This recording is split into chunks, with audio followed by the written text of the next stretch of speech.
Welcome to another episode of the Perspective Podcast. My name is Limitemi and we're in a different setup. I changed my room. I'm just so happy with the way that it looks, bro. I can actually just see outside. There's something amazing about just having an office space, right? And just being able to see your outdoor.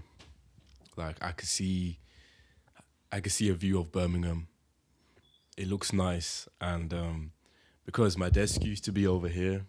And when I'm like editing or doing some work or something, I'm just seeing concrete. There's nothing wrong with that, but I want to see an open view. I want to see something. I don't want to be just seeing nothing, It closes me off. I want to be open to the change of the clouds, of the weather, of the trees going crazy, of the birds flying. I can literally opposite me, I can see the neighbor's gaff. So and I can see if they're in the bathroom. So I can also see naked people. That's a win-win. I want to get into the first topic, which is Baby Keems' album. He dropped his album, Casino, and you know what? I like it. I listened to it for the first time on Friday, and first listen is completely different to how I'm feeling now. First listen, I was low key fighting against sleep, literally fighting against sleep. If you've seen the video, I'm literally fighting against sleep, and I wasn't as awake. But then, as I was cleaning my room, I was like, you know what? Let me listen to the album. I'm listening to the album now, and I'm liking it. I'm listening to Casino. I'm liking it. I'm listening to No Security. I'm liking it. I'm listening to Good Flirts. I'm liking it. Even Kendrick's verse, I'm liking it. I'm listening to the House one. That's my favorite one on the album. I'm liking it. It's either that one, yeah, or I'm also listening to I'm Not a Lyricist. I'm liking it a lot. I'm thinking, yo, that one may be my favorite. I'm also listening to, what is it, Circus Freestyle. I'm liking it. I'm listening to Sex Appeal. I like it. And then I'm listening to, there's another one that is like, it's got this like upbeat type of mood to it. Oh, Dramatic Girl. And I'm liking it. I'm thinking, yo, this is fire. The only ones I'm not really a fan of is Highway 95 Part 2, No Blame, and Bees, Birds and the Bees. Birds and the Bees are cool, but it's like I'm not really as drawn to it. I always say though, I'm not really a fan of the album cover. I think he could have done a better job with that. But other than that, it's cool. Baby Keem really looks the same. He has not changed one bit from his last album. I don't know why, but I always feel like after someone has not dropped for a while, and he last dropped what, 5 years ago? 3, 4, 5, 6, 4 years ago. He last dropped 2, 3, 4, 5, 6, yeah, five. Yeah, that's the way that I count. Sorry. The last time he dropped 5 years ago, he really does not look different. I mean, he's getting the starter locks now, which is cool, but yeah, it's kind of mad. It's kind of mad. After listening to it, I don't really know. Like, okay, Baby Keem strikes me as that guy that he would just talk about everything that he's feeling, and he will be that confident guy, unapologetic. He'll always be the type of guy that just does not care what people think. And I like that about his music. And it took me a while. It took a while for me to adjust to his music because I wasn't really as keen on Baby Keem, I'll be honest. Especially when Melodic Blue dropped. I was only a fan of like 2 songs, 3 songs, and then it grew on me. It took me a while for me to like trademark USA, but now I like it. It's probably my favorite Baby Keem song. But as time went on, yeah, I'm appreciating his lyrics more, and I'm liking his lyrics. I'm liking his cadence. But I will say as well, the way that his voice cadence and his voice tone and his melodic tone, sometimes it can be a bit much to me. Like when he changes his voice and does like the squeaky flows, sometimes I'm not really keen on it. But other than that, I'm liking it. I can accept it and just be like, you know what, it's cool. He's got a good vibe. He's got a good vibe to it. To an extent, I relate with Baby Keem's music because he talks about him being in an environment where it's like a broken home, and him just talking about his environment. I can relate to it, and him talking about his family background, and yeah, it's very relatable, very relatable. We're not gonna get too deep into that topic. Maybe not today. We'll get into that topic on. If you haven't listened to Baby Keem's album, I'd recommend to listen to it. It's got a cool vibe, and it's a short album too. I really do miss albums when they were short. It's not every album has to be a long album. just the short and snappy albums. And it doesn't really have to have a deep meaning. I feel like, to me, the meaning of the album Casino is like he's gambling his life. He's betting on himself. He is the casino. Like, he doesn't do this gambling stuff. He gambles on himself. And that's how it should be. You should always bet on yourself no matter what situation. And I feel like he did that. And I'm excited to see how the album will roll out as time goes on, because it's an interesting album. And yeah, he's got a tour that he's doing, right? I'm not sure if I'm gonna go.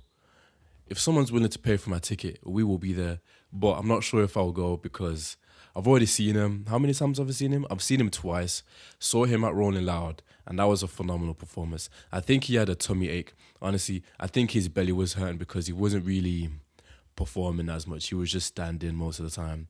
And then when I saw him during the Mr. Morale tour, he had energy. There's a complete difference. Like, sometimes I really think you never know what someone is going through, an artist is going through while they're performing. You just never know. They may be having the worst day ever, but they're like, you know what, I'm just gonna perform, let out this energy and just sing it out. They probably sing out their pain while performing, and no wonder why they make the best shows. Carti or Travis, they have a lot of pain deep rooted in them, so that they just release it. They release it. It's that passion, and I'm here for it. It really is like a footballer. A footballer, they have so much. A footballer works tactical. All they think about is just football, football, football. But then they may be having a stinky day. And that stinky day can be either the catalyst of their success or the catalyst of their failure. And being a footballer has a lot of pressure. It has a lot of pressure. So when you have a bad performance, bro, the Twitter toxicity will be on your back. And yeah, that makes you realize as well that football is a lot more mental than physical at times. It is a difficult job though.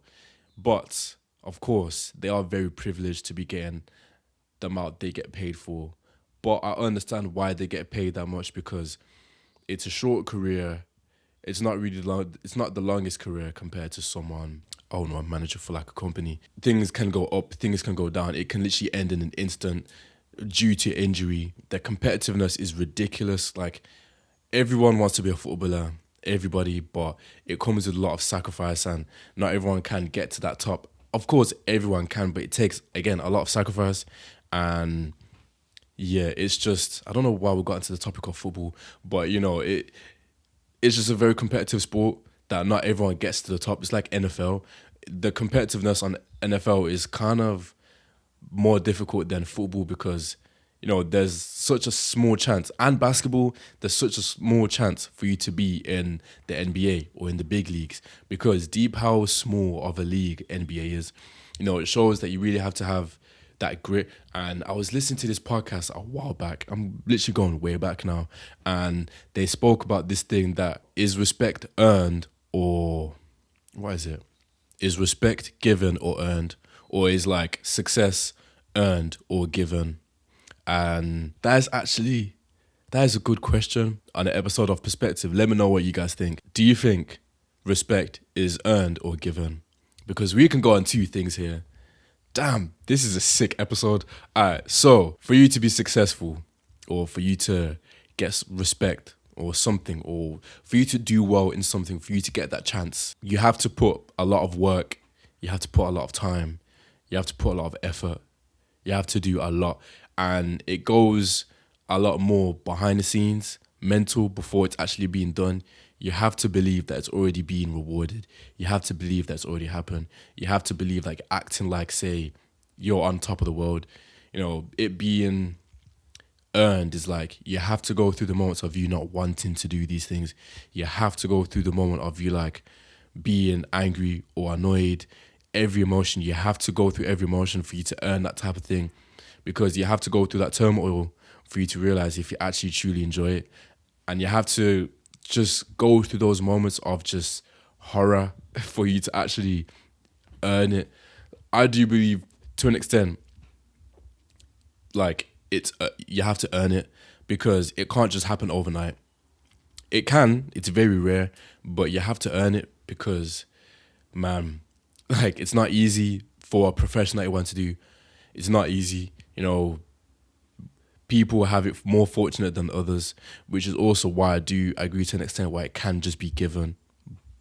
But we're gonna get onto that later. Let me look onto the definition of something being given. This is a topic that I'm actually invested in now. The definition of earned is obtain in return for labor or service. So you're getting like the service and the labor that you've done, you're getting like obtain. You're gaining something because you've just put your labor, you put effort into it. You know, labor isn't easy for some things that you're doing. Of course, some things are easier, but you get rewarded, you get earned that gift because of that labor that you've put out. You get given that thing from what you've put out, and it's not easy. Of course, you have to put a lot of energy, you have to put a lot of time into that one thing, because if you don't, then the chances of it happening is very slim. It can't just happen to someone, even though sometimes it can. And this is my argument on it can be given. I'm a spiritual man. In the Bible, it says the last will be first and the first will be last. Meaning that the last will be first. The people that don't really have a lot of, the people that don't have a lot of, the people that don't have a lot of knowledge, or the people that don't have to do too much. And it also says in the Bible that like not all things have to be performance based. Not all things have to be performance based at all, because energy is felt. Energy is 100% felt. The way that you present yourself, the way that you like, the way that you give your energy. Someone can give you £1,000,000 by just the way that you act, not from your labor, not from what you've done. You know, they want to see the way that you move, they want to see the way that you act, and that is something that can be just given to you in an instant. People are born in lucky households, privileged households, to be fair, instead of lucky. But people are born in privileged households that they just get stuff given. But I do feel like, say for example, you go to an audition. Of course, 100%. You can go to an audition, right? And you don't know okay, you can go to an audition. Say you're auditioning to be the next Avengers film, to be the Spider-Man, to replace Tom Holland. You know every single script, right? So like, you feel like, oh, I have to get this because you know every script. You've literally worked your ass off to get this shit. You know every script. But there's that one guy that, you know, doesn't know all the scripts, but there's just something about his energy, or there's just something about that type of person that is like, it just gets given to him because he plays the role better than the person that just knows all the scripts. Like, there's different roles to it. Like, that's what I think of it. Like, you know, I do agree that your work gets earned, but you have like, it's what you give out for you to earn it, you know. And that's why I feel like it works both ways, because it can't just always be earned. You have to like, it's also given. But I do feel like in the long run it's earned. But yeah, I do feel like it is earned. It's not always given, and it can take a while for that to happen. You have to earn it. But I do understand that it can just be given, because some people just have what it takes without even trying. So it can be given. Like, for example, this is a perfect analogy. Ronaldo and Messi. Messi was like given with that talent. Like, he was given with that shit. He didn't have to try. You know, he did not have to try. And he's like one of the greatest at what he does. Ronaldo on the other half, he had to earn it. He had to earn it. He wasn't God gifted with that talent. He had to earn it. A lot of nights, a lot of days, a lot of whatever, just trying, just practicing for him to get to the top. So, you know, you really can argue on both sides. It's like, who is like effortless in music that was just given with that talent? Who can do it all? Like Michael Jackson, he was given with that talent, bro. His voice, he was given with that. And then you got someone else like who had to earn it over time, over the years. Travis Scott, that is a horror comparison. But, you know, if you look at Travis's past tapes that he did, you know, like Al Faro, or even ones before that, they were a bit stinky. But, you know, like, he had to earn that, and it worked in his favor, and now he's one of the greatest artists ever. So, like, you really can't argue on both cases. Is it earned or is it given? And I think it's earned, because, you know, for you to get it, you have to do something. You have to do something, whether it's psychologically or you actually have to do something. The BRIT Awards is this week, and I'm excited for it. You know, I'm intrigued to see who will win what, because you never know what's going to happen. on this saga of like music and stuff, I recently be tapping into bands. For example, I'll be listening to this band called Palace. I love them. I love their music. They have an album called Life After, and they have another album that I really like. But I've been tapped into Life After so much. I really like the song Berlin, Mitre, and just there's a few more songs on the album, no other. If you haven't listened to Palace, I'd recommend for you to listen to them because their music is sick. It's so chill, it's so euphoric, and it's just amazing. And as well, I've also still been listening to Sam Fender. You know, it's been a year since he dropped People Watching, and boy, oh boy, one album that was. And I made a video about it, and shout out to him. You know, he knows who I am, but he knows who I am. But People Watching is a phenomenal album, and I will say it's his most cohesive album. But my favorite album from him is 17 Going Under because the songs on that just hit way harder. For example, Spit of You, Mantra, Paradigms, Get You Down, Last to Make It Home, The Leveler, A. There's like so many good songs. Getting Started, the song itself, 17 Going Under, All Right. Like I could go on. Like there's just so many good songs on the album that just it speaks more volume to me than People Watching. However, People Watching is a very cohesive album, very cohesive. My favorite song on the album, I would say, something like Arm's Length or TV Dinner, Crumbling Empire, Arm's Length. I already said that. Rain Me In. You know, those songs are phenomenal and I really like them. But yeah, I'd recommend for you to listen to that album if you haven't because it's sick. Ding. I was in Manchester the other day and I really like Manchester. I wouldn't be surprised if I lived there. But there's just something about the skyscrapers that is like, this is home. There really is something about the skyscrapers. If you haven't been to Manchester, or whoever's viewing this, right, I'm from a town called Birmingham, a city called Birmingham. Yeah, if you watch Peaky Blinders, yeah, laugh it up, yeah. But Birmingham is good because it's right in the middle of the like cities, for example, London or Manchester. So regardless where you want to go, it will be like a 1 hour, 45-minute drive to either Manchester or to London, which is very convenient. Very convenient, but it's to the point that it's so convenient that it's like, damn, why don't you just stay here? But nope.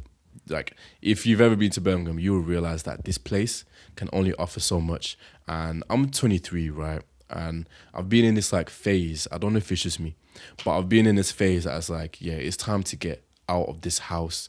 It's time to like move or something because there's only so much that can be fathomed in one place. And maybe I'm being influenced because my friends are moving out.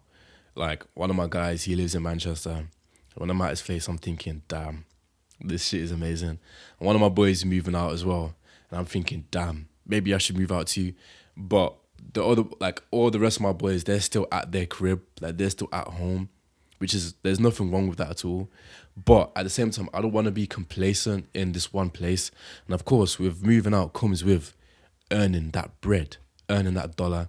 And that is something that I will have to invest in. So, little break. Perspective, it drops this week on Friday. The Perspective t-shirt, the Boxy t-shirt, and the polo collar t-shirt.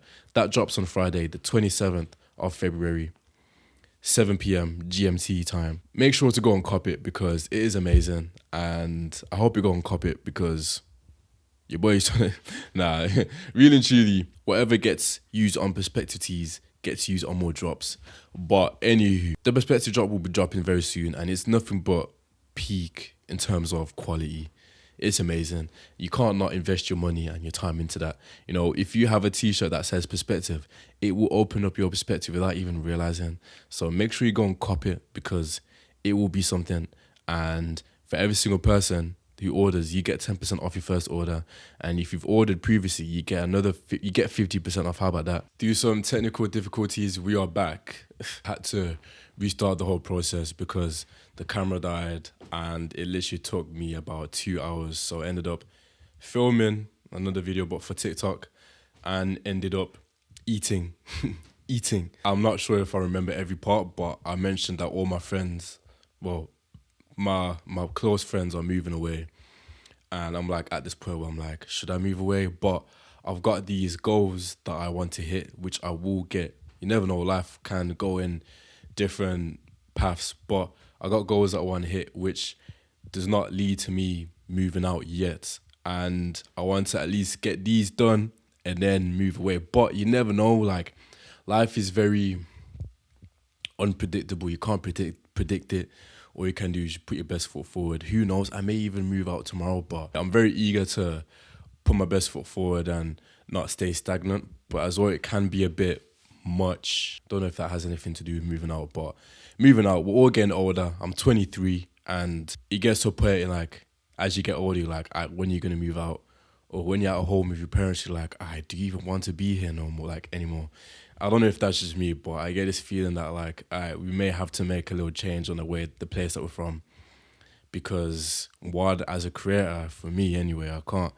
There's only so much that the place I'm from has to offer. I was watching a podcast and Cal Freezy, he was on this podcast and he was talking about you have to put yourself in different environments and you have to increase your product or the things that you sell. You have to increase that. You have to make it go higher, because if you don't, then how are you going to grow, or how are you going to get more revenue from that?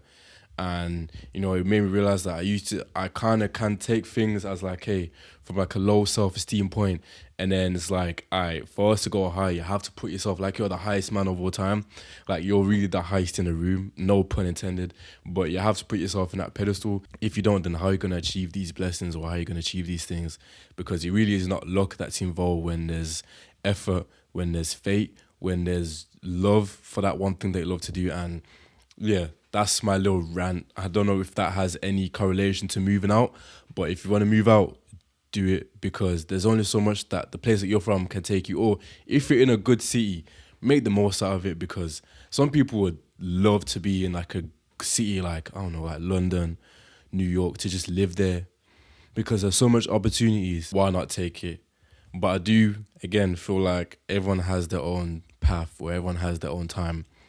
I was in the car the other day with mom, and we were just talking about music, and Billie Eilish played on the radio.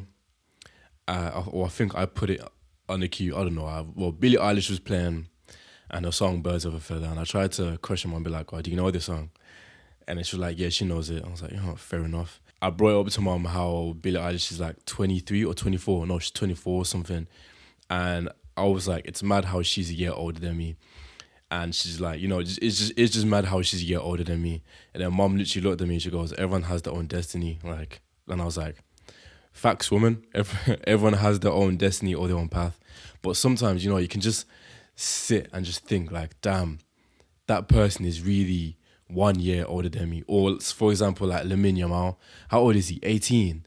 What? 13 years. Oh, wait. 19, 22, 1, 2, 2, 5 years. I need to, like 5 years younger, and you've got generational wealth like that is insane. At the age of 18 is crazy. It's just crazy to me. But everyone really has their different path. Like I was listening to Somber. I was listening to Somber the other day, and I thought that he was 23 or 22, like around that age. And then I'm looking at this interview and he's like talking about how he made songs at 16 or 14. I'm thinking, bro, the calculations are not adding up. So I was like, how old is this guy? Bro, he's 20. And it really made me realize, like, bro, he was born in 2005. That is crazy. 2005. Like, you really got people that are born in 2005 that are like, going to the Grammys, going to the BRIT, like performing at the Grammys, performing at the BRIT Awards, doing all these things, bro, like touring, like just going all over the world at the age of 20, bro, at the age of 20. And it's crazy. And then, yeah, he made this one song called Caroline at the age of 14. Bro, the song here is actually peak music. It's ridiculous. It's, if you haven't heard it, I'd recommend for you to do so. I really want to play one part, but I'm going to let it slide. But it's very catchy, and it will have you looking outside the window, just like reminiscing on life and how things are changing. But yeah, what a song. And it really, truly, if you listen to the lyrics, he's not really saying anything, but he's just chatting. He's just chatting. And yeah, it just is mad how artists can just blow up at a certain age. Like Billie Eilish really blew up at the age of 16 from one. Wait, was it 16 or 14? I don't know, but it was when Ocean Eyes. She was literally like in her teens, bro. And like it makes me think, okay, when I was 16 or 14, what was I doing, bro? I was busy playing video games. You know what I mean? But it's like they realized what they love to do at a young age, so they just took it without even a thought of like, yo, I wanna, I wanna make money from. Or maybe they did, but it's like they love it, so like, why not just do it? And it shot off. So kudos to them. Doing what you love to do at a young age is really an important thing because it really just does set you apart, that you have that self-esteem and that confidence that what you're doing is like nothing is going to get in the way of that. And I was 19 when I started to create content. So it's like, but it was always a type of way that was, I don't know, 19. I didn't really have a thought of anything. I was just like, there's nothing else I'd rather do in this world than to just film and document my life and to talk about the music that I love. So why not just make a career out of it? Well, not make a career, but like, why not just upload it? It's like document stuff. And we started doing that. We went to Reading Festival, started documenting that. Like every little thing just went into place. And 19 was when I made a risk of, going to festivals and concerts on my own. And it's one of the best decisions I've ever done because now I can go to a festival or concert and not even bat an eyelid because it's like, we've already done it. I feel like you have to put yourself in that situation to like do things on your own for the first time, because if you can, then you can accomplish anything. And it really is about that confidence. Like if you put yourself in that high esteem that you can, like, it can happen, bro. It will happen. For example, I was watching this video from Beta Squad, and Nico, he can get away and do anything by just the confidence. And he really just, he just says it's the confidence that you bring. And then this is what brings back to the earlier point that I said, like, you either get given it or you earn it, and people are just giving it because it's like their energy and they're just like gifted with it. But some people, you have to earn it. I've been trimming my face with the Philip One Blade, and I've recently been on this new venture that I'm like shaving my whole like beard, and I just have a mustache. Yeah, I've got a mustache, but now it's like, because I've been shaving it, I think it's like messing on my ingrown hairs or something, that it's like causing rashes and spots, and I don't like it. But we're gonna get it sorted out. I got a new trimmer. Maybe the Philip One Blade has had its time for my face anyway. I still use it when I'm grooming and stuff, and it works perfectly. So it's like, hey, sirs and mums, invest in a trimmer or like a razor or something. It's good to take care of your hygiene, and it's just important because if you don't, then you'll get spots. You don't want to get spots, you know what I mean? Or at least like take care of your hygiene. It's very important because you never know. You never know who you're gonna meet. You really may meet your husband or your wife one day without even realizing. So take care of yourself. Take care of your hygiene. Yeah, I hope you guys have enjoyed this episode. I know it's been a bit random. Every week, my goal is to improve this episode and to just get better. The setup, I know it can be improved. We've literally... This setup is very bland, and I do understand that as it comes, when it's being viewed from short form or even long form, it can look a bit boring, but this is all I've got so far, and the consistency is going to keep going. In due time, we're going to improve on a set or something, because I do understand that you've got to improve your set because you never know who's watching your stuff. And it's that first few seconds, those first 2 seconds are the most important. So I want to continue to improve and to get better. Physical health check. Low key, how many weeks are we into the marathon? 7 weeks? 7 or 8 weeks. And I've been injured, but we're getting better, and it's getting better over time. But sometimes it gets annoying. It really does get annoying. But again, there's nothing that you can do. You just have to firm it. So that's where I'm at physically. Really just staying consistent with running and gym and every little thing that can happen. How much does it take to just go higher? I think about that like every day, like what can be done to go higher? If there's one thing that you could do right now to go higher, what would it be? What could you do? And what would you do? If you know that it's gonna work, what would you do? You can really go higher in what you do. There's no limit. There's literally no limit. I hope this inspires anyone. There's no limit in what you're chasing. There's no limit. Just go after what you love to do, and all matters extreme. all perspectives, just go all in. Matthew McConaughey, he says this thing about going all in and don't half-ass it. Don't half-ass the thing that you love to do. Just go all in with it, because you never know where that will lead to, and it will be a shame for you to be on your deathbed and thinking, damn, I wish I did something, So little wisdom of the day. This will be a short episode, and we will be back next week, improved, with a lot to talk about, because this is going to be a busy week, but I'd rather wait until the next week to speak to you guys about everything. Thank you for tapping into the episode. Make sure you cop a Perspective tee, the polo collar t-shirt and the boxy t-shirt. It's in white and in the neutral apricot color. And thank you for tapping into the episode. Make sure you stay tuned, subscribe, like, comment, and we're going to keep going with these podcasts. Nothing is going to stop us. I'll see you guys next week, and take it easy.